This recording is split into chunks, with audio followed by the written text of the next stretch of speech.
இந்த தொகுப்பில் தற்போது நம்மிடையே திரு நாஞ்சில் சம்பத் அவர்கள் இணைகிறார். அதிமுக மேடைகளில் மிக அதிகமாக முழங்கக்கூடியவர்.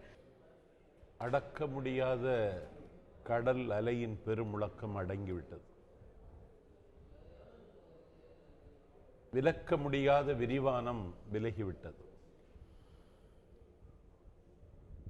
விடுகதையாகிவிட்ட தமிழர்களின் கேள்விக்கு கிடைத்த விடை பெற்றுவிட்டது.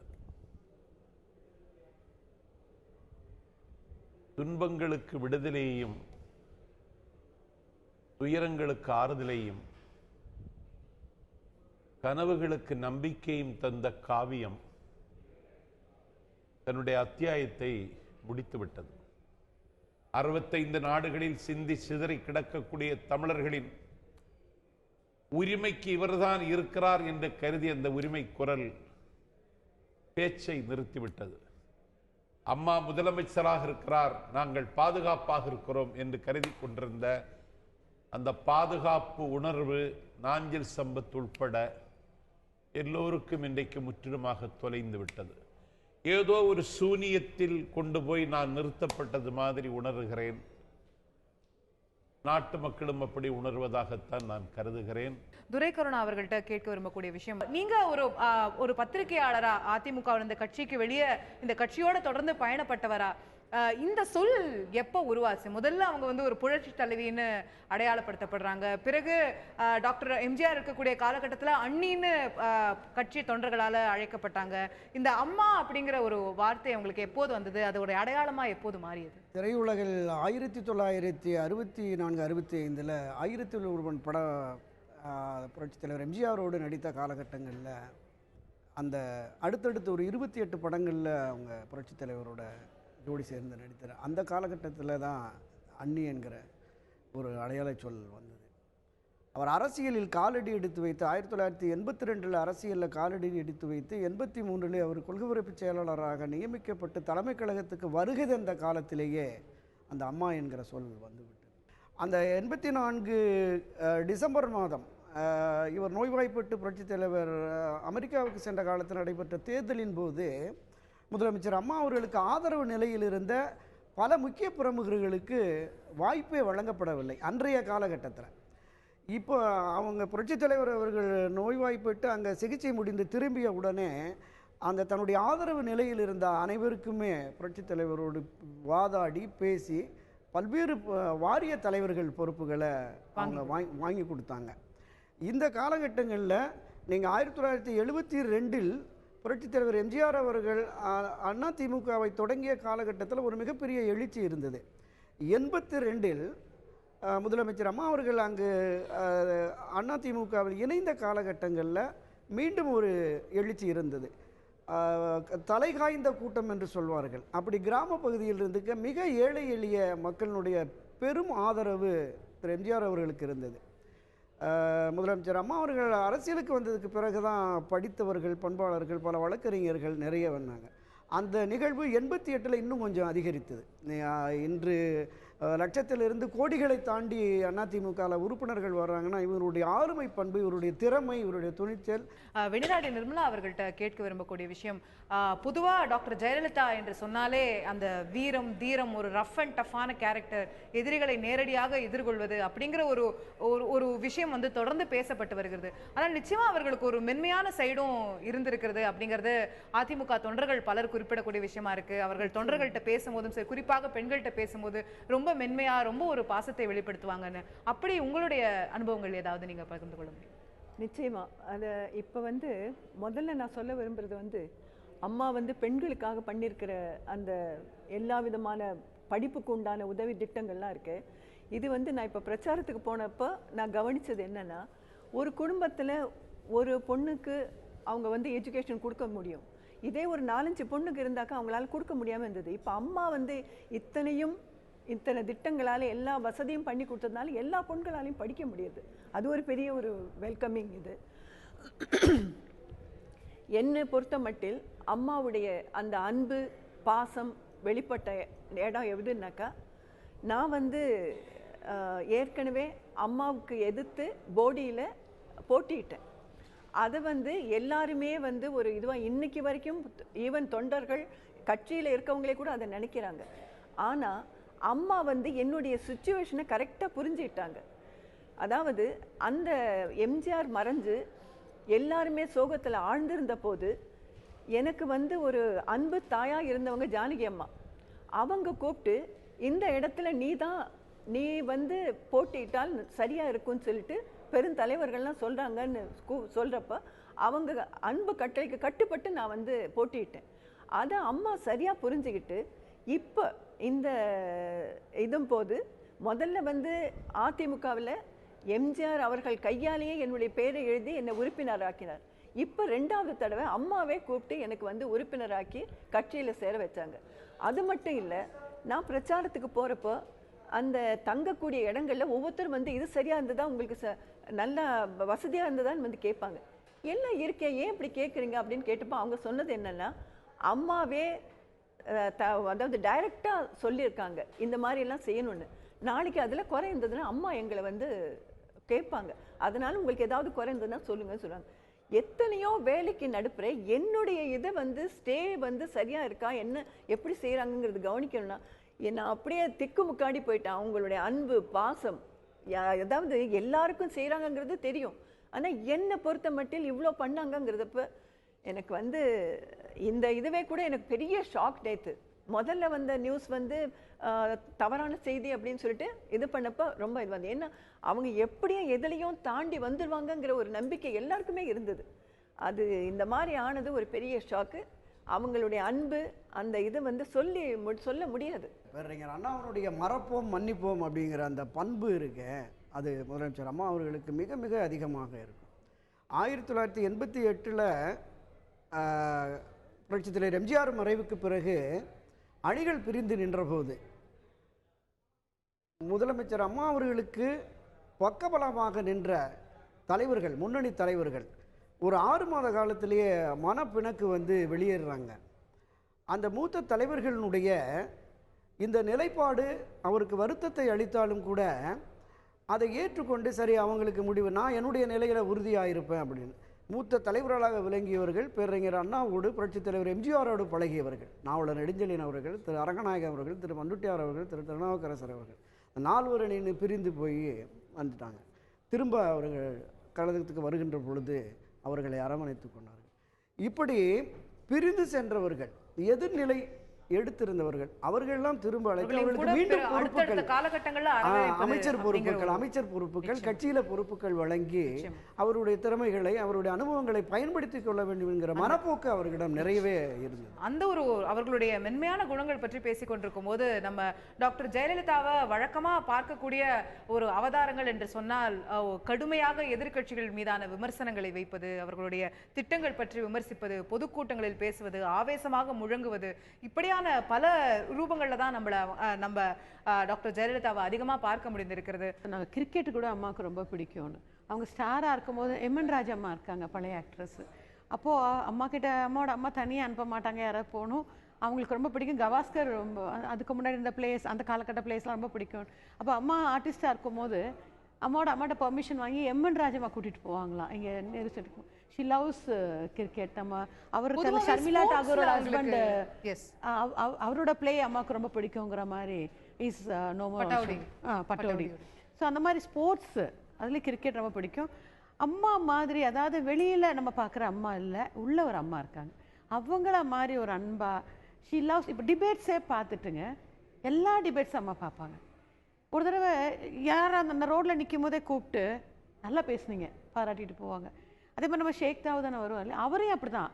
நிறைய பேர் நம்ம டிபேட்ஸில் பேசுகிறவங்கள செக்ரட்டரியேட் போகும்போதோ இல்லை வீட்டுக்கிட்டேயோ எங்கேயா பார்த்தாங்கன்னா நிறுத்தி கூப்பிட்டு கண்ணாடி இறக்கி, அதை அப்போ தான் ஆச்சரியமாக இருக்கும், ஓ எல்லாம் பார்க்குறாங்கன்னு சொல்லிகிட்டே போவாங்க.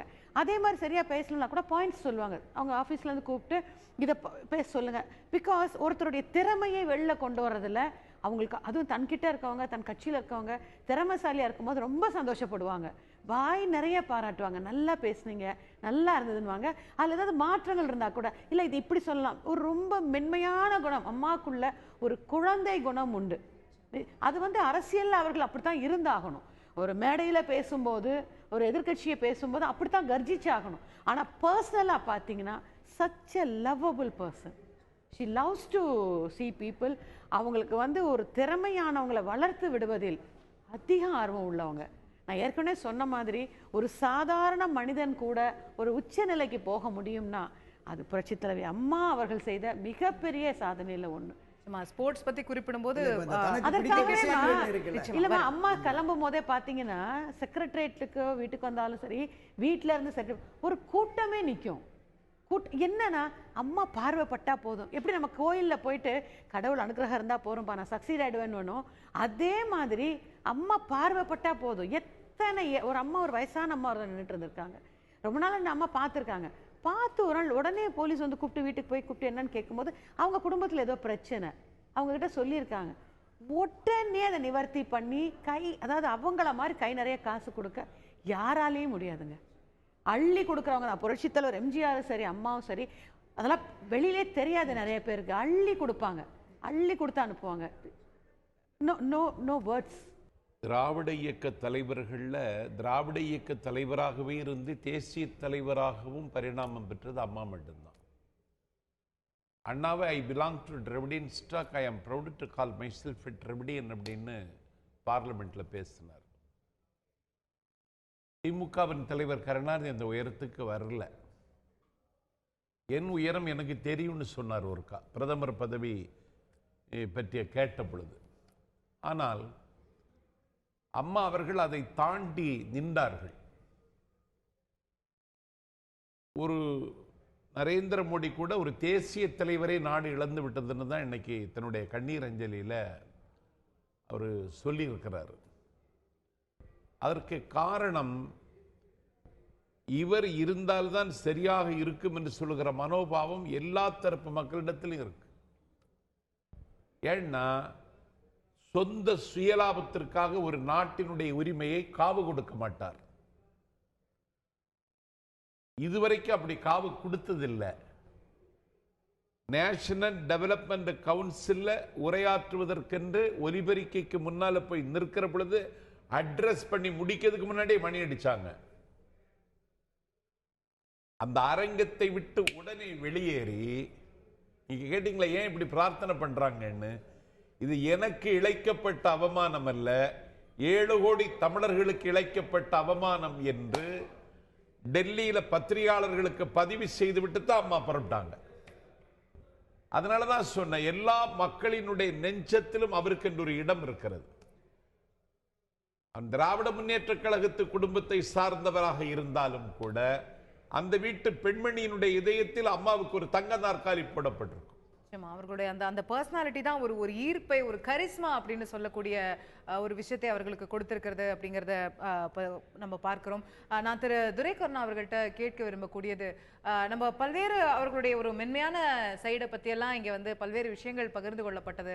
ஆனால் மேடைன்னு வந்துட்டா அவர்கள் வந்து ஒரு வேறு அவதாரத்தில் வந்து முழங்கக்கூடிய ஒரு தலைவராகத்தான் முன்னாடி இருந்திருக்கார்கள். கடலூரில் அவர்களுடைய முதல் பேச்சு துவங்கி நாம பார்க்கும்போது அவர்களுடைய மேடை பேச்சுகளுக்கு அவர்களுக்கு பாயிண்ட்ஸ் எடுத்து கொடுப்பதற்கான, அவர்களுக்கான பேச்சுக்களை எழுதி கொடுப்பதற்கான சிலர் கடந்த காலங்களில் அவர்களுக்கு இருந்திருக்காங்க அப்படின்னு புரிஞ்சுக்கிறோம். அவங்களுக்கான சில பாயிண்ட்ஸ் அவங்களுடைய அதிமுகவுடைய பேச்சு ஸ்பீச் ரைட்டர்ஸ் அவங்களுக்கு இருந்திருக்காங்க. பட் அதை தாண்டி அவர்களுடைய பேச்சுகளை வடிவமைப்பதில் அவர்களும் ரொம்ப ஒரு அதில் சிரத்தை எடுத்துக்கொண்டு இந்த பேச்சில் இப்படி இருக்கணும், அந்த கேள்வி கேட்டு பதில் பெறுறது அப்படிங்கிற ஒரு விஷயத்தை அவங்க தான் மேடை பேச்சில் கொண்டு வராங்க. ஸோ அவங்களுடைய அந்த மேடை பேச்சுகள் பற்றிய சில அனுபவம். மிக நேர்த்தியாகவும் எந்த ஒரு செயலையுமே ஒரு அழகுபட செய்யணும், அதை முறையாக செய்ய வேண்டும்ன்றதில் மிக தீவிரம். நீங்கள் அவருடைய பல்வேறு பரிணாமங்களை நாம் பேசிகிட்டு இருந்தோம்.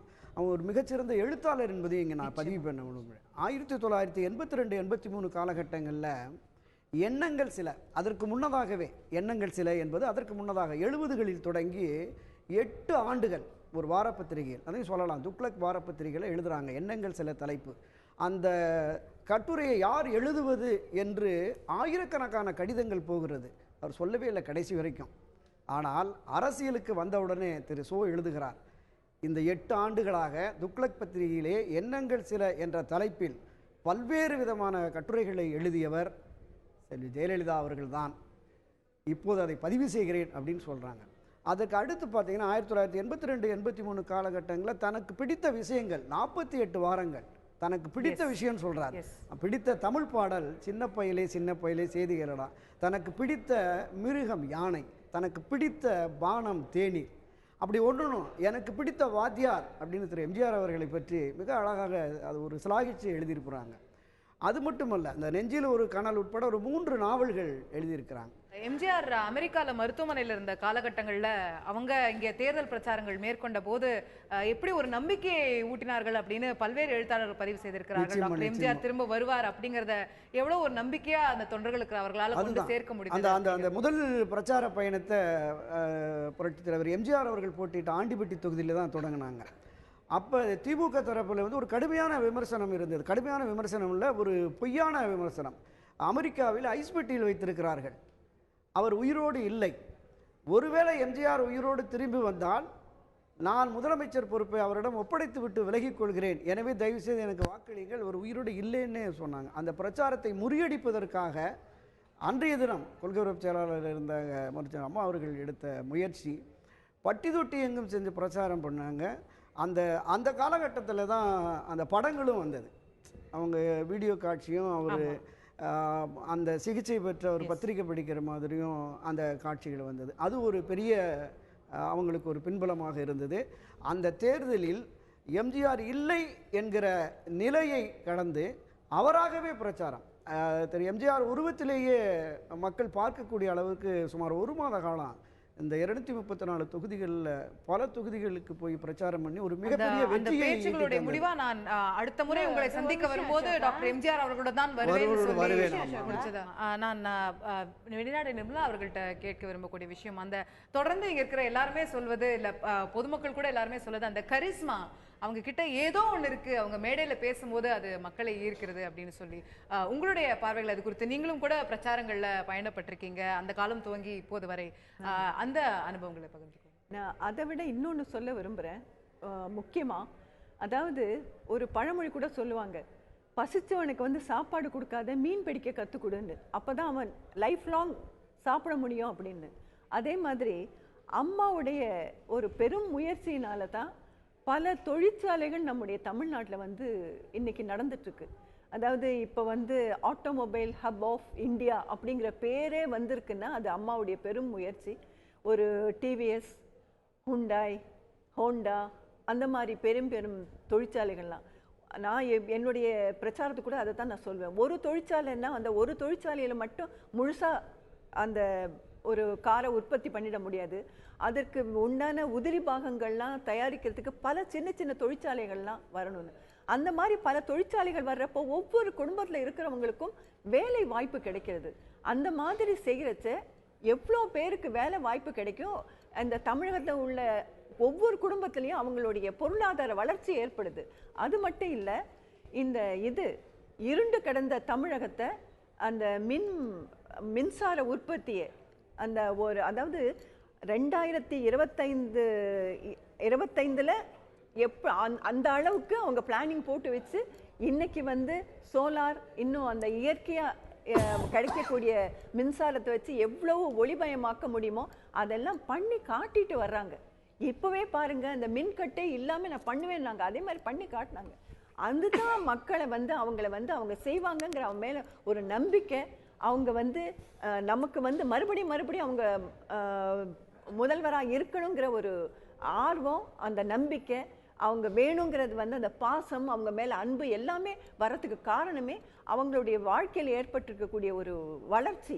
அதுதான் நான் நம்புகிறேன், அப்படி தான் நான் நினைக்கிறேன். பல்வேறு அவங்களுடைய திட்டங்களையும் கூட குறிப்பிட்டு நீங்கள் சொல்லியிருந்தீர்கள். அவர்களுடைய அரசியல் வாழ்க்கையை பார்க்கும்போது ஒட்டுமொத்தமாக அவர்களுடைய அரசியல் வாழ்க்கையை நாம் திரும்பி பார்த்தோமானால் அதிமுக என்ற ஒரு கட்சியில் அவர்கள் சேர்ந்தது தொடங்கி பல்வேறு தடைகள், பல்வேறு தடைக்கற்களை தாண்டி வந்திருக்கிறார்கள். கட்சிக்குள்ளேயே அவர்களுக்கு ஏற்பட்ட பிரச்சனை, அதற்கு பிறகு தொடர்ந்து அரசியலாக முதலமைச்சராக பதவியேற்றதற்கு பின் அவர்களுக்கு தொடர்ந்து வந்த பிரச்சனைகள், வழக்குகள் என பல்வேறு விஷயங்களை சந்தித்து உடல்நல குறைவுகள் என ஒவ்வொரு முறையும் அவர்களுக்கு ஒரு பிரச்சனை வந்துவிட்டது விட்டது, அவ்வளவுதான், இனிமேல் கிடையாது என்று, இனிமேல் அரசியலில் அவர் தலை தூக்க முடியாது என்று நினைத்த போதெல்லாம் மீண்டும் மீண்டும் எழுந்து வரக்கூடிய ஒரு தலைவராக டாக்டர் ஜெயலலிதா இருந்தார்கள் என்று சொன்னால் நிச்சயமாக அது மிகையல்ல. இதற்கு பிறகு டாக்டர் ஜெயலலிதா அவர்களால் எழுந்திருக்கவே முடியாது, இவ்வளவுதான் அவர்களுடைய சகாப்தம் முடிந்து விட்டது என்று பலர் கணித்தக்கூடிய பல சமயங்கள் அவர்களுடைய வாழ்க்கையில் இருந்திருக்கிறது. ஆனால் ஒவ்வொரு முறையும் மீண்டு வந்திருக்கிறார் அப்படிங்கிறத பார்க்கும்போது அந்த ஒரு ஒரு போராட்ட குணம், அது பற்றிய உங்களுடைய பார்வை.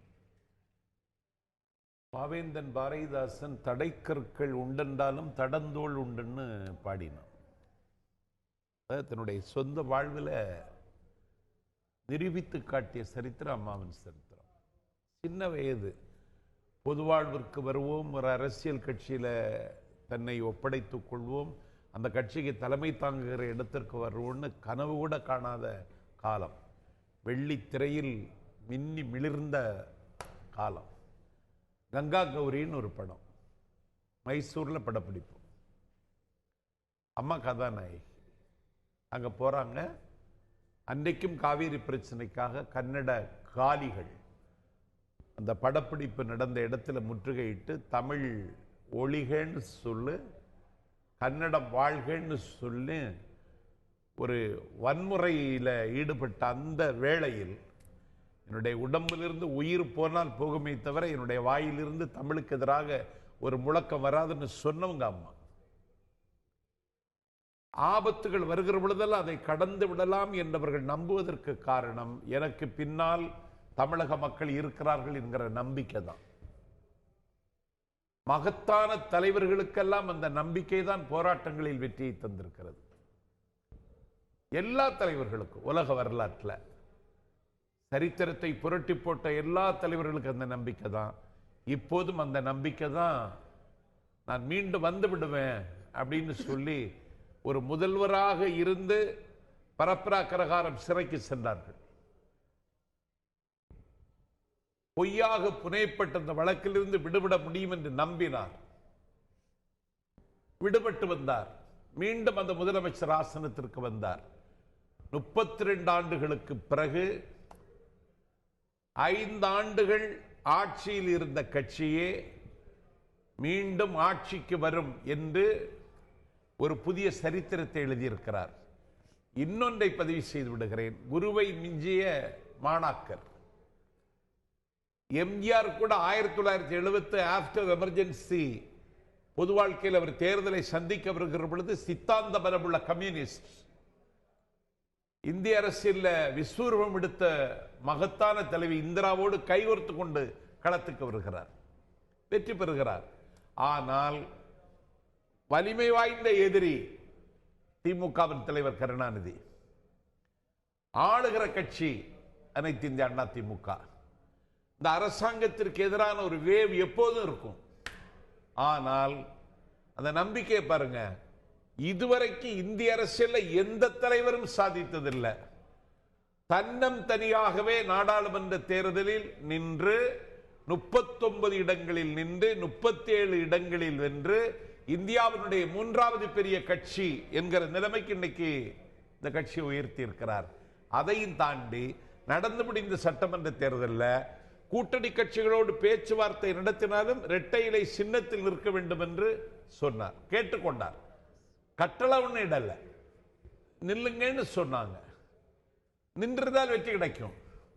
சில பேர் கேட்கல, அதனால போனாங்க. அதனுடைய பலனை இப்ப அனுபவிக்கிறார், அது வேற. ஆனா 234 தொகுதிகளிலும் ஒரே சிம்பல் இரட்டை இலை சின்னத்தில் நின்று தேர்தலை சந்திக்கிற தைரியமும் ஆளுமையும் இருக்கிறது என்றால் மக்கள் என் பின்னால் இருக்கிறார்கள் என்கிற மகத்தான நம்பிக்கை தான் அம்மாவினுடைய தொடர் வெற்றிகளுக்கு சாதனைகள். போராட்டங்களிலிருந்து மீண்டு வருவதற்கு அந்த ஒரு நம்பிக்கை தான் அவர்களுக்கு ஒரு காரணமாக இருந்திருக்கிறது அப்படிங்கறத குறிப்பிடுறீங்க. நான் செல்வி சரஸ்வதி அவர்கள்ட்ட கேட்க விரும்பக்கூடிய விஷயம், சட்ட போராட்டங்கள், வழக்குகள் அப்படிங்கறத பத்தி அவர்கள் அதை எதிர்கொண்ட விதம், அது பற்றிய உங்களுடைய. அதாவது டான்சி வழக்கிலேயே பார்த்தீங்கன்னா கூட அம்மா நிரூபிச்சுட்டு தான் அதுலேருந்து வந்தாங்க. நான் எந்த குற்றமும் செய்யலை, இது பொய் வழக்கு. அதாவது 2001 அம்மா முதலமைச்சராக இருக்கும் போது எதிர்கட்சி காங்கிரஸ், அப்போது நம்முடைய எஸ்ஆர் பாலசுப்ரமணியம் அவர்கள் அங்கே இருந்தாங்க. அப்போ அவங்க என்ன சொன்னாங்க, திமுக போட்டிருக்க வழக்கு ஒரு பொய் வழக்கு, நீங்கள் எதற்காக கோர்ட்டுக்கு போகணுங்கிறதுல சட்டமன்றத்திலே நீங்கள் ஒரு தீர்மானம் கொண்டு வாங்க, எதிர்க்கட்சியாக நாங்கள் ஆதரிக்கிறோம், நீங்கள் இங்கேயே இந்த வழக்கை முடித்துக்கொள்ளலாம் அப்படின்னு சொல்லும்போது அம்மா சொன்ன ஒரே வார்த்தை, நான் தப்பு செஞ்சு எனக்கு தண்டனை கிடைச்சா நான் பயப்படணும், நான் குறுக்கொலியில் போய் நான் வெளில வர பார்க்கணும், நான் எந்த தவறு செய்யலை. இன்னொரு விஷயமா, அன்றைய காலகட்டத்தில் பார்த்தீங்கன்னா அம்மா நகையை பாருங்கள், அம்மா இருக்கிறதெல்லாம் பாருங்கள், நான் கேட்குற பிறக்கும் போதே she born with a golden spoon. பிறக்கும் போது அம்மாவோட அம்மா அன்னை சந்தியா அவர்கள் அம்மா வந்து வளரும் போது கஷ்டப்படல, அம்மாவுடைய அம்மா தகப்பனார் இறந்த பிறகு அன்னை சந்தியா அவர்கள் பாவம் கஷ்டப்பட்டாங்க. ஆனால் திரைப்படங்களில் பார்த்தீங்கன்னா அவர்களே நூற்றுக்கணக்கான படங்கள். அம்மாவோட அம்மா நடிக்கிற காலகட்டத்தில் ஒரு சவரன் 60 ரூபாலாம் விற்ற காலம் அது. அம்மா நடிக்கும் போது 150 ரூபா தான் சவரன். நான் நிறைய பேட்டியில் படிச்சிருக்கேன், அம்மாவோட அம்மா தன் மகளுக்கு ஷூட்டிங்கில் போடுற நகை கூட கவரிங் போடக்கூடாதுங்கிறதுக்காக ரியல் டைமண்ட்ஸ், ரியல் கோல்டு வாங்கி போட்டு எல்லாமே பார்த்தீங்கன்னா ரியல் ஜுவல்லரிஸ் அம்மா போட்டது. ஷூட்டிங்கில் நாங்கள்லாம் வந்து ஆர்டிஃபிஷியல் போடுவோம், அம்மாவுக்கு அந்த மாதிரி போட்டது கூட இல்லை.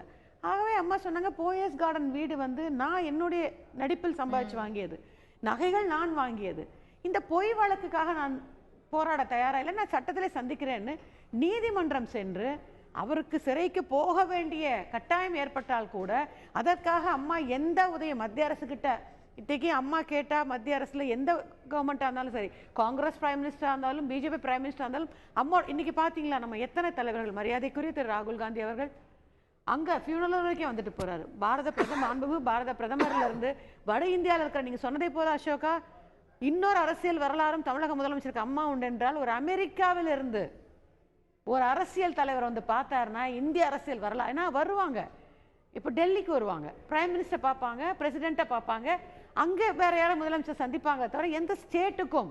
ஏன்னா ஹிலாரி கிளின்டன் அவர்கள் ஒரு அமைச்சராக இருந்தவர்கள், இப்போ பிரசிடென்ட்டுக்கு நின்றவங்க, அவருடைய கணவர் ஆல்ரெடி அங்கே தலைவராக ஜனாதிபதியாக இருந்தவர், பிரசிடெண்ட்டாக இருந்தவர். அவரே தேடி வந்து தமிழ்நாட்டுக்கு வந்து அவரே செக்ரட்டரியேட்டுக்கு போய் அம்மா சந்திச்ச ஒரு வரலாறு, அந்த பெருமையும் அம்மாவுக்கு தான் உண்டு. அதனால அம்மா என்ன சொல்லுவாங்கன்னா, நான் போராட தயார், என்னுடைய போராட்டம் இந்த வழக்கில் நான் நிரபராதி என்பதை நீதிமன்றம் சொல்லட்டும். இந்த அம்மா அன்னைக்கு பெங்களூரு போகும்போது கூட சிரிச்சுக்கிட்டே போனாங்க. என்ன சொன்னாங்கன்னா, சாப்பாடு எடுத்துக்கல, மாத்திரை மருந்து எடுத்துக்கல, நான் எந்த தப்பும் பண்ணலையே, நான் போயிட்டு லஞ்சுக்கு வந்துருவோமே வீட்டுக்கு, அப்படிதான் போனாங்க. அது அந்த பெங்களூர்ல அம்மா இருந்த நாட்கள் வந்து உண்மையிலே இன்றைக்கு எப்படி கதறோமோ அந்த மாதிரி தான் அன்னைக்கு. ஏன்னா எங்கள் அம்மா ஒரு தப்பும் பண்ணலையே, போயிட்டு வரேன்னு சொல்லிட்டு தானே போனாங்க. அதனால் அம்மா கலங்கவே மாட்டாங்க. அவர்கள் கண்ணீர், அவர்களே சொல்லியிருக்காங்க, என் வாழ்க்கையில் என் தாய் இறந்த போது நான் கண்ணீர் விட்டேன், அடுத்து புரட்சி தலைவர் மறைவு, மற்றபடி எங்கள் அம்மா கண் கலங்கி நாங்கள் பார்த்ததே கிடையாது. அதாவது நான்லாம் இன்னைக்கு அழறா கூட மனசில் நினைப்பேன், அம்மா சொன்ன வார்த்தையை நினைப்பேன், அவங்க ரோல் மாடல். கலங்காத, அழாத, அழறது மூலமாக சாதிக்கிறத விட அதை போராடி சாதி. You can do it. உன் பக்கம் நீதி இருந்தால், உன் பக்கம் இது இருந்தால், யூ ஃபைட் ஃபார் இட். அந்த போர் குணம் தான் எத்தனையோ போய் வழக்குகளை சந்தித்த போது கூட துவண்டு போகாமல், 96ல் கிடைக்காத தோல்வியை விடவா ஒரு சீட்டு கூட ஜெயிக்க முடியும், அம்மாவே தோத்து போகிறாங்க 96ல். ஸோ அதையும் தாண்டி 98ல் 2 வருடங்களில் நாடாளுமன்றத்தில் மிகப்பெரிய வெற்றி அம்மாவுக்கு கிடைத்தது, 99ல் வெற்றி, 2001ல் ஆட்சி. ஸோ எத்தனை பிரச்சனைகள் வந்தாலும் அதை நீதிமன்றம் சென்று சட்டப்படி அவர்கள் எந்த அதிகாரத்தையும் பயன்படுத்தியதில்லை, எந்த பெரிய தலைவர்கள்ட்டையும் ஆதரவு கேட்டதில்லை, எந்த சென்ட்ரல் கவர்மெண்ட்டையும் ஆதரவு கேட்டதில்லை, எந்த சென்ட்ரல் கவர்மெண்ட் கிட்டே பதவி வேணும் கூட கேட்டதில்லை. நாங்கள் எம்பியாக இருந்திருக்கோமே தவிர, நாங்கள் இதுவரைக்கும் மத்திய மந்திரி சபையில் ஒரு முறை திரு வாஜ்பாய் அவர்கள் இருந்த போது பங்கெடுத்ததோடு சரி, அதன் பிறகு எம்பிக்களாக இருந்திருக்கோமே தவிர யார்கிட்டையும் போய் அம்மா எதையுமே கொடுத்து தான் பழக்கப்பட்டாரே தவிர அவர் தனக்கென்று எதையுமே யார்கிட்டையுமே கேட்டதும் இல்லை, பெற்றதும் இல்லை, போராடி தான் வெற்றி பெறுவார். அவங்களுக்கு வந்த முதல் அரசியல் சவால் ஸ்ட்ரகிள்ங்கிறது அவருடைய கட்சிக்குள்ளேயே வந்தது அப்படிங்கிறதையும் மறுக்க முடியாது. அந்த பீரியட் அவங்க எப்படி எதிர்கொண்டாங்க? நிச்சயமாக 1982ல் அம்மா அவர்கள் அரசியலுக்கு வந்தபோதே அன்று அண்ணா திராவிட முன்னேற்ற கழகத்தில் இருந்த மூத்த தலைவர்களுடைய முறுமுணுப்பு இருந்தது. ஒரு கட்டத்தில் திரு எம்ஜிஆர் அவர்களுக்கு நெருக்கடி கொடுத்தார்கள், அவருக்கு எந்தவித பொறுப்பும் போன்றவர்கள் வெளிப்படையாவே எழுதியிருக்காங்க. அதை பற்றி பேசி நிச்சயமா நீங்க அந்த எதிர்ப்பினுடைய விளைவா 1984ல் எஸ்.டி. சோமசுந்தரம் திரு எம்ஜிஆர் அவர்களுக்கு எதிராக நமது ஒரு கட்சியே தொடங்கினாங்க. அந்த அளவுக்கு கடுமையான எதிர்ப்பு இருந்தது. அந்த எதிர்ப்பையும் மீறி தொண்டர்கள், கட்சியினுடைய நிர்வாகிகள் மட்டத்தில் அதிக அளவு ஆதரவு இருந்ததுனால தான் அவங்களால தமிழகம் முழுவதும் சுற்றுப்பயணம் செய்து தன்னை வளர்த்தெடுக்க முடிந்தது. அந்த எதிர்ப்பு என்பது தொடர்ந்து, நான் ஏற்கனவே குறிப்பிட்டது மாதிரி 84 டிசம்பர் அந்த தேர்தல் காலங்களில் இன்னும் அதிகமாகிடுச்சு. அவருடைய ஆதரவாளர்களை பூராமே புறக்கணிக்கிறது அப்படிங்கிற முடிவுக்கு வந்தாங்க. அதையும் மீறி அவங்க முன்னெடுத்து வருகிறார்கள். ஒரு கட்டத்தில் திரு எம்ஜிஆர் அவர்களே கொள்கை பரப்பு செயலாளரிலிருந்து நீ ராஜினாமா பண்ணு அப்படின்னு சொல்கிறாங்க. கட்சிக்கு நல்லது நடக்கணும்னா நான் எது வேணாலும் செய்கிறேன்னு சொல்லிட்டு அவங்க ராஜினாமா பண்ணினாங்க. திரும்ப 85 திரு எம்ஜிஆர் அவர்கள் நோய்வாய்ப்பட்டு திரும்பிய போது சுகமடைந்து திரும்பிய பிறகு மீண்டும் கொள்கை பொறுப்பு செயலாளராக நியமித்தார்கள். நியமித்ததோடு மட்டுமல்ல, அன்றைய தினம் அவர் நிறுவன தலைவராக மட்டுமே இருந்து 3 பொதுச் செயலாளர்களை கட்சியில் கொண்டு வந்தார். திரு நாவலர் நெடுஞ்செழியன் அவர்கள், திரு பாவு சண்முகம் அவர்கள், திரு ராகவானந்தம் அவர்கள். இந்த 3 பொதுச் செயலாளர்கள் கொண்டு வந்தாங்க. இந்த முதலமைச்சர் அம்மா அவர்களுக்கு இடையூறு செய்கிறார்கள் தெரிஞ்சோடனே திரும்ப பொதுச் செயலாளர் பொறுப்பை அவரே எடுத்துக்கிட்டார். 85 செயற்குழு பொதுக்குழு கூட்டு பொதுச் செயலாளர் பொறுப்பை மீண்டும் நிறுவன தலைவராக இருந்த எம்ஜிஆர் அவர்கள் எடுத்து துணை பொதுச் செயலாளராக திரு HV அண்டை அவர்களை போட்டு கட்சி நிர்வாகத்தை கொண்டு வந்தாங்க. அந்த காலகட்டங்கள்லேயும் அவங்களுக்கு எதிர்ப்புகள் வலுவாக தான் இருந்தது. இந்த தொடர் எதிர்ப்புகளை, உட்கட்சியில் இருந்த தொடர் எதிர்ப்புகளை எல்லாம் சமாளித்து கொஞ்சம் கொஞ்சமாக 85 இந்த நிகழ்வு வருகிற பொழுது அவருக்கு ஒரு பின்னடைவு ஏற்படும், கட்சியிலிருந்து வெளியேற்றப்படுவார் என்கிற அளவிற்கான ஒரு பிரச்சாரம் முன்னெடுத்து செய்யப்பட்டது. ஆனாலும் அதையும் மீறி தன்னை தக்க வைத்து கொண்டு அதிமுகவினுடைய தொண்டர்களை முழுமையாக நம்பினார். அந்த ஆதரவு நிலை பொதுமக்கள் மத்தியிலிருந்தும் அதிகரித்ததனுடைய விளைவு தான் அவங்களுடைய வளர்ச்சி என்பது. நான் வெளிநாடு நிர்மலா அவர்கள்ட்ட கேட்கக்கூடிய விஷயம், இந்த 75 நாட்கள் ஒரு அதிமுகவுடைய தொண்டரா நீங்கள் சந்தித்த விஷயங்கள், நீங்கள் அனுபவித்த விஷயங்களை பகிர்ந்து கொள்ள முடியுமா? இந்த அப்போலோ நாட்கள் பற்றிய உங்களுடைய அது வந்து வார்த்தையால் விவரிக்க முடியாத ஒரு சுச்சுவேஷன். ஏன்னாக்கா வாட்ஸ்அப்லேயும் இன்னும் இந்த ஊடகங்களில் என்னென்ன, அதாவது இன்ன வதந்தி தான் இல்லை, இன்ன மாதிரி கதை தாங்கிறது இல்லை, என்னென்னமோ இது பண்ணி அதை உண்மை மாதிரி இது பண்ணி எத்தனை பேர் எனக்கு ஃபோன் பண்ணி கேட்பாங்க, என்கிட்ட இது சொல்லுவாங்க. அந்த மாதிரிலாம் ரொம்ப மனசு சங்கடமாக இருந்தது. ஆனால் ஒரு இது மட்டும், நம்பிக்கை மட்டும் இருந்தது. அவங்களே சொல்லியிருக்காங்க, நான் நெருப்பாற்றில் நீந்தி வந்தவள் அப்படின்ட்டு. அந்த மாதிரி எதுவாக இருந்தாலும் அவங்க ஜெயிச்சு வந்துடுவாங்க அப்படிங்கிற ஒரு உறுதியான ஒரு நம்பிக்கை இருந்தது. அதுவும் இல்லாமல் ஏற்கனவே விபரமாக சொன்னாங்க, புரூக்லின் மருத்துவமனையில் தலைவர் எம்ஜிஆர் இருக்கிறப்ப இதே மாதிரி தான், அதை அவங்க திரும்பி வந்தாலும் அவங்க வெஜிடபிளாக வருவார், அந்த என்னென்னமோ சொன்னாங்க.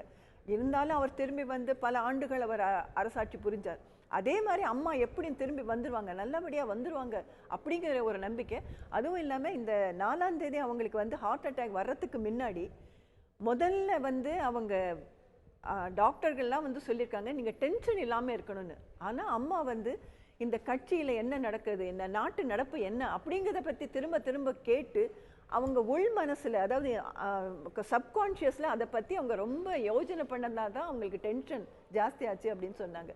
அவங்க வந்து இந்த ஞாயிற்றுக்கிழமை வரைக்கும் டிசம்பர் 4 வரைக்கும் அது 2 நாள் முன்னாடி தானான்னு இருக்கு, அதுக்குள்ள அவ்வளவு விஷயங்கள் நடந்து போச்சு. டிசம்பர் 4ல பொதுவா பேசப்பட்ட விஷயம் என்னன்னா, எப்போ வீட்டுக்கு வர போறாங்க அப்படிங்கறதான். பொது வார்டுக்கு ஐசியூல இருந்து வெளியே வந்துட்டாங்க. டாக்டர் பிரதாப் ரெட்டி அவர்கள் கூட அவங்க எப்போ விரும்பினாலும் வீட்டுக்கு போலாம் அப்படிங்கிற விஷயங்களை சொல்லியிருந்தாரு. சோ ஊடகங்கள் மத்தியிலே அப்போ ஓடிட்டு இருந்த ஸ்பெகுலேஷன் அவங்க எப்போ வீட்டுக்கு வருவாங்க அப்படிங்கிற விஷயமா தான் இருந்தது 2 நாட்களுக்கு முன்னாடி. அதாவது என்ன நடக்குதுங்கிறத பத்தி டிஸ்கஸ் பண்றாங்க, என்ன செய்யணுங்கிறத பத்தி சொல்றாங்கிறப்ப அவ்வளோ நம்பிக்கையோட தான் நாங்கள் எல்லாமே இருந்தோம். அவங்க அது எப்படியும் திரும்பி வந்துடுவாங்க அப்படிங்கிறது, இந்த மாதிரி நடக்குங்கிறது துளி கூட எதிர்பார்க்கல. சரி, சரஸ்வதி அவர்கள்ட்ட கேட்க விரும்பக்கூடிய விஷயம், நம்ம தொகுப்புல கேட்டது போல அவர்கள் நடிப்பு மட்டும் இல்லாமல் ஒரு பாடகியாகவும் திரைத்துறையில வந்து அறிமுகமாகி இருந்தாங்க. அந்த அம்மா என்றால் அன்பு பாடல் நான் தெரிந்தே பல அதிமுக தொண்டர்களுடைய ரிங்டோனா டயல்டோனா அந்த பாடல் இன்னுமே தொடர்ந்து இருந்து கொண்டிருக்கிறது. அவர்களுடைய அந்த பாட்டு திறன், அதனுடைய விஷயங்கள் பற்றி நிறைய பாடியிருக்காங்க. சூரியகாந்தி உட்பட நிறைய படங்கள் பாடியிருக்காங்க. முக்கியமா இன்னொன்னு சொல்லணும், ஜாதி மதத்திற்கு அப்பாற்பட்ட ஒரு தலைவர் அம்மா. அதாவது இஸ்லாமிய மக்களுக்கும் சரி, கிறிஸ்துவ மக்களுக்கும் சரி, எனக்கு தெரிந்து இஸ்லாமிய மக்களுக்கு அவர்களுடைய நோன்பு சமயத்தில், ரம்ஜான் சமயத்தில் 4500 மெட்ரிக் டன் அரிசி கொடுத்த ஒரே தலைவர். அதாவது பாகிஸ்தான் நாடு பாராட்டியது, இஸ்லாமிய நாடுகள் பாராட்டியது, அதே போல் கிறிஸ்டியன்ஸ் ஜெருசலம் போகிறதுக்கு. அந்த மாதிரி அவர்களுடைய ஒவ்வொன்றும் சொல்லிகிட்டே இருக்கிற மாதிரி அவர்கிட்ட இந்த திறமை, சகோதரர் சொன்ன மாதிரி எழுத்து. ஏன்னா அவங்க வீட்டில் இருக்கிற லைப்ரரி, கட்சி ஆஃபீஸ் இருக்கிற லைப்ரரி, அதாவது உலகத்தில் உள்ள அத்தனை புத்தகங்களும் கட்சி ஆஃபீஸில் போனாலும் நீங்கள் பார்க்கலாம், அவ்வளோ புக்ஸ் கலெக்ஷன் இருக்கும். அம்மா எதை தெரியுமா விரும்புவாங்க, எப்பாவது யாராவது அதை கொடுக்கணும்னா அவங்க இந்த சால்வில் கிஃப்டெல்லாம் விரும்ப மாட்டாங்க, புக்ஸு கொடுத்தீங்கன்னா அவ்வளோ விருப்பப்படுவாங்க. அது படித்த புஸ்தகமாக இருந்தாலும் கூட ஷி லவ்ஸ் புக்ஸ், லைக்ஸ் கொடுல ஷி லவ்ஸ் புக்ஸ். அவ்வளோ புத்தகங்கள் அம்மாட்ட இருக்கும். உலகத்தில் உள்ள அத்தனை அரசியலை பற்றி நீங்கள் எதை வேணா கேளுங்க. நீங்கள் அம்மா அசம்பிளியில் பேசும்போதே பாருங்களேன், அது ராமாயணமாக இருக்கட்டும், மகாபாரதமாக இருக்கட்டும், குரானாக இருக்கட்டும், பைபிளாக இருக்கட்டும், ஒரு உதாரணத்தை சொல்ல ஆரம்பிச்சு, இதுலேருந்து உதாரணம்னா குறிப்பு இருக்காது, ஒன்றுமே இருக்காது.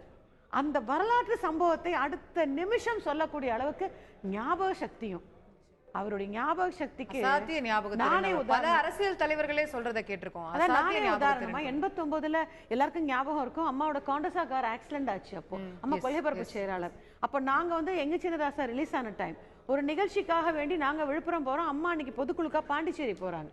அப்போ அந்த மெயின் பைபாஸ் கிடையாது, இந்த செங்கல்பட்டு உள்ள போய் தான் போனோம். அங்க ஒரு பிள்ளையார் கோயில் இருக்கும். அந்த பிள்ளையார் கோயில்கிட்ட நின்று அம்மா சாமி கும்பிடுறாங்க. அப்போ நாங்கள் எங்கள் கூட அந்த ஆர்டிஸ்ட்லாம் அம்மா நிற்கிறாங்கன்னு இறங்கி கொஞ்சம் தூரத்தில் நின்று வணக்கம் பண்ண அவ்வளோ. அப்போ நான் பாலிடிக்ஸ் கூட வரல, நான் ஜஸ்ட் அன் ஆக்ட்ரஸ். அப்போ வந்துட்டு பார்த்துட்டு போயாச்சு. போயிட்டதுக்கப்புறம் நான் 99ல் அம்மா கிட்ட ஜாயின் பண்ணுறேன். This happened in 89. 10 வருடங்களுக்கு அப்புறம் உள்ள நுழைஞ்ச உடனே ஒரு செகண்ட் சொன்னாங்க, I have met you somewhere, உங்களை எங்கே பார்த்துருக்கேன். கரெக்ட், செங்கல்பட்டில் சாமி கும்பிடும் போது வந்து நீங்கள் எனக்கு விஷ் பண்ணிட்டு போனீங்க. ஐம் சாரி, புள்ள இருக்குது. நான் சொன்னேன், அம்மா எனக்கு சொல்ல தெரியல, பிகாஸ் எனக்கே நான் ஞாபகம் இல்லை. சொன்னேன், அம்மா I am a great admirer of you. நான் கட்சியில் சார், பட் இவ்வளோ ஒரு ஞாபக சக்தி, ஒரு செகண்ட் தான் என்னை பார்த்தீங்க. இந்த வண்டி நின்றுச்சு, நாங்கள் இறங்கணும், கும்பிட்டோம், நாங்கள் கிளம்பி பாண்டிச்சேரி விழுப்புரம் போயிட்டோம். நீங்கள் போய் ஸோ அப்படி ஒரு ஆற்றல், அந்த ஞாபக சக்தி, அந்த படிப்பாற்றல், எழுத்தாற்றல் எல்லாமே வந்து எனக்கு சொல்ல தெரியல. இது எனக்கு லாஸாக நினைச்சா கூட எங்கள் உணர்வுகளில், எங்கள் இயக்கத்தில், எங்கள் மனதில் எங்கள் அம்மா எப்போவுமே எங்கள் கூட இருப்பாங்க, கண்டிப்பாக இருப்பாங்க. She is not, we can't think she is without us, she is with us. Thiru Sampath, உங்ககிட்ட கேட்க விரும்பக்கூடிய விஷயம், அவர்களுடைய அந்த எழுத்து திறன், பேச்சு திறன் பற்றி நீங்க குறிப்பிடத்தகுந்த மாதிரி ஏதாவது ஒரு சம்பவங்கள் பகிர்ந்து கொள்ள விரும்புறீங்களா, இல்லை உங்களுடைய தாட்ஸ் ஆன் தட்? ஒரு எழுத்து திறன், அவர்களுடைய அறிக்கை, எந்த பிரச்சனையானாலும் முதல் அறிக்கை வரும் அம்மாட்டேருந்து. அவ்வளவு நேர்த்தியாக இருக்கும். அதிலிருந்து ஒரு சொல்லை கூட பெயர்க்க முடியாது. அதை தாண்டி அது ஆதாரங்களினுடைய அணிவகுப்பாக இருக்கும். எதிரிகள் அதுக்குள் போய் ஊடுருவவே முடியாது. இதை எப்படி அவங்க சேகரித்து வச்சிருக்காங்கன்னு நான் இன்னும் யோசிச்சுட்டு தான் இருக்கேன், எனக்கு தெரியல. ஏன்னா ஒரு ஒரு ஒரு ஒரு பொருளை பற்றி பேசுறதுக்கு நானே தேடுறேன், ஓடுறேன், எங்கெல்லாமோ போய் நான் என்னெல்லாமோ யார்கிட்ட உதவி கேட்குறேன். ஆனால் அவங்க ஒரு நாள் சிலவேளை தினசரி ஒரு அறிக்கை வரும், அப்படி துல்லியமாக சொல்லுவாங்க. பேச்சுன்னா ரொம்ப நேரம் பேச மாட்டாங்க, அதான் காலத்துக்கு ஏற்ற பேச்சு. ஷார்ட்டாகவும் இருக்கும், ஷார்ப்பாகவும் இருக்கும். இன்னும் சொல்லப்போனால் திருமண வீடுகளில் அம்மா திருமணத்தை நடத்தி வச்சு பேசுறாங்க பாருங்க, ஜென் கதைகளை கோட் பண்ணி, குட்டி கதைகள் சொல்றது. ஆமா, குட்டி கதைகளை ஒரே பேச்சாளர் அம்மா தான், அது ஒரு ட்ரெண்டா கொண்டு வந்தது. ஜென் கதைகளை கோட் பண்ணி அந்த தம்பதிகளுக்கு நம்பிக்கையையும் எதிர்காலம் குறித்த கனவையும் விதைக்கிற அந்த பேச்சு இருக்கு. வாழ துடிப்பவர்களுக்கெல்லாம் அது வாசல் திறந்து வைக்கின்ற பேச்சு. அது மாதிரி அரசியல் மேடையிலேயே நிறைய கதைகள் சொல்லுவாங்க. அது மாதிரி அம்மாவனுடைய குரல், அது திசைகளின் தசைகளை பித்தறிகிற ஒரு சந்தம். அந்த குரலை கேட்கறதுல ஒரு சோகம் இருக்கு. உங்களுடைய ஒரு உணர்வுகளை புரிந்து கொள்ள முடிகிறது. நான் திரு துரைக்கருணா அவர்கள்ட்ட கேட்க விரும்பக்கூடியது, இங்கே இருக்கிற 3 பேருமே நம்ம சொன்னது மாதிரி ஒரு மல்டி ஃபேசட்டட் பர்சனாலிட்டி. ஒரு நபரால் ஒரு நடனத்தில், எழுத்தில், பேச்சில், நடிப்பில், அதே போல் அரசியலில், இப்படி உலக விஷயங்களில், அவங்களோட ஞாபக திறனில், படிப்பில், இப்படி பல்வேறு விஷயங்களில் ஒருத்தருக்கு ஒரு அசாத்தியமான திறன், எல்லாத்துலேயுமே நல்ல ஒரு பெஸ்ட்டாக இருக்கக்கூடிய திறனும் கூட ஒருவருக்கு இருக்க முடியுமான்னா கொஞ்சம் அது நமக்கு கேட்கறதுக்கே ரொம்ப சர்ப்ரைசிங்கான விஷயமாகத்தான் இருக்கிறது. நீங்கள் அப்படி ஏதேனும் உங்களுடைய ஒரு பத்திரிகையாளராக உங்களுடைய இன்ட்ராக்ஷன்ஸில் அவர்களுடைய இந்த திறமைகளை உணர்ந்திருக்கக்கூடிய வாய்ப்பு கிடைத்திருக்கிறதா? நிறைய பல்வேறு காலகட்டங்களில் அவங்க சகோதரர் சொன்ன மாதிரி மேடை பேச்சுகளாகட்டும், அவர் விடுகிற அறிக்கைகளாகட்டும், மிக ஆணித்தரமாக எதிரிகளை அந்த தோற்றோடி செய்யக்கூடிய அளவிற்கான ஒரு உரை வீச்சாக இருக்கும், அவருடைய அறிக்கைகளாக இருக்கும். ஒவ்வொரு விஷயங்களுமே அவர் படிக்கிற காலத்திலிருந்தே அந்த மேதமைத்தன்மை என்பது அவங்களுக்கு ஒரு கைவந்த கலையாக வந்துச்சு. பல பரிசுகள், பல விருதுகள் வாங்கியிருக்காங்க. அவங்க அந்த மெட்ரிகுலேஷன் தேர்வில் கோல்டு மெடலிஸ்ட். அந்த ஆற்றல் என்பது இளமையிலேயே அவருடைய பிறவியிலேயே வந்தது. ஒவ்வொரு துறையையும் தேர்ந்தெடுக்கிற பொழுது அதிலே ஒரு உச்சத்திற்கு வர வேண்டும் என்கிற அந்த உந்துதல் இருக்கிறதே, அதுதான் அவரை உயரத்திற்கு கொண்டு வந்தது. இப்போ தனிப்பட்ட வழக்கு தொடர்பான சட்ட போராட்டங்கள் பார்த்தோம். இந்த மாநிலத்தின் நன்மை, இந்த மக்களின் உயர்வுக்காக பல சட்ட போராட்டங்களை நடத்தியிருக்கிறாங்க. உதாரணத்துக்கு காவிரி பிரச்சனை, முல்லை பெரியாறு பிரச்சனை, பல ஆண்டுகள் பேசி தீர்க்கப்படாத பிரச்சனை. நான் சட்ட ரீதியாக இதில் வெற்றி பெறுவேன் என்று அந்த சட்ட போராட்டத்தை நடத்தி பல தொடர் வெற்றிகளையும் பெற்று வருகிறார்கள். அந்த ஒரு தன்மைகள் இருக்குதுல்ல. அதே மாதிரி ஒரு விஷயங்களை எடுத்துட்டா முழுமையாக அதில் ஈடுபாட்டோடு இப்போ பல தீர்மானங்கள் பேரவையில் நிறைவேற்றியிருக்கிறாங்க. உதாரணத்துக்கு நம்ம இலங்கை தமிழர் பிரச்சனை தொடர்பான தீர்மானங்கள் நம்ம அதை பார்க்கணும். ஒரு மாநிலத்தினுடைய சட்டமன்றத்தில் அப்படி ஒரு தீர்மானம் எங்கேயும் நிறைவேற்றுவதை நம்ம பார்க்க முடியாது. இலங்கை தமிழர்கள் பிரச்சனையில் தனி ஈழம்தான் தீர்வு அப்படிங்கிறது அங்கே பொது வாக்கெடுப்பு நடத்தணும். இலங்கையில் உள்ள தமிழர்கள் மட்டுமல்ல, உலகளாவி வாழுகின்ற தமிழர்கள் மத்தியில் ஒரு பொது வாக்கெடுப்புன்னு சொல்கிறாங்க. அதே போல் இந்த இலங்கை அரசனுடைய அத்துமீறல், அவங்களுடைய அந்த ஒரு மிகப்பெரிய கொடூர செயலுக்கு எதிராக ஒரு சர்வதேச விசாரணையை நடத்த வேண்டுங்கிறாங்க. அதையும் மீறி மத்திய அரசு ஒரு அழுத்தம் கொடுக்க வேண்டும், அங்கு பொருளாதார தடை விதித்து ஒரு அழுத்தம் கொடுக்க வேண்டுங்கிற ஒரு மிக முக்கிய தீர்மானத்தை அந்த பேரவையில் நிறைவேற்றிருக்கிறாங்க. அதே போல் இந்த ராஜீவ்காந்தியினுடைய கொலை குற்றம் சாட்டப்பட்ட அவர்களை விடுதலை செய்ய வேண்டும் என்கிற தீர்மானத்தையும் மிக அழுத்தமாக கொண்டு வந்து பேரவையில் நிறைவேற்றுகிறாங்க.